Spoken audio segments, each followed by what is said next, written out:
ఈ రోజు హైదరాబాద్ నగరం మరియు తెలంగాణ ప్రజలు గంభీర దుఃఖంలో మునిగిపోయారు. ఎందుకంటే మనం గౌరవనీయమైన బీజేపీ నాయకుడు చాంపాపేట్ డివిజన్ కార్పొరేటర్ వంగా మధుసూదన్ రెడ్డి గారి అంత్యక్రియలైనందుకు దుఃఖవార్తను షేర్ చేస్తున్నాం.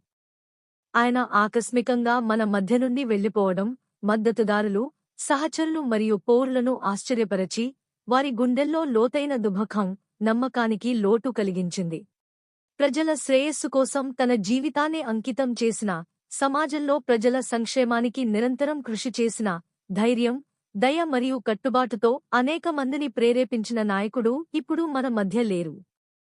ఇలాంటి క్షణాల్లో ఈ నష్టపు లోతును, శూన్యతను, ప్రతి ఒక్కరిపై ఏర్పడిన బాధను పదాలతో వ్యక్తం చేయడం అసాధ్యం.